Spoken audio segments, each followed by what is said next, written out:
Արցախի մեր քույրերի ու եղբայրների համար զորակից լինելով նրանց նեղությունների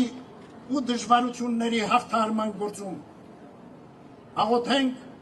Ադրբեջանի կողմից գերեվարված մեր զավակների ազատ արձակման, ինչպես նաև մեր երկրում անիրավի կալանավորված մեծանուն բարերար Տիար Սամվել Կարապետյանի ազատության համար։ Խնդրենք ամենակալից, որ իր սուրբ աչի պահպանությունն ու հավանին և Քրիստոսադրոշ Սուրբ Էջմիածնի առատ օրհնությունները միշտ տարածյալ լինեն մեր ազգի և հայոց աշխարհի վրա։ Մեր Տեր Հիսուս Քրիստոսի շնորհները, սերը և խաղաղությունը թող լինեն մեզ և ամենքի հետ այսօր և միշտ և հավիտյանս ամեն։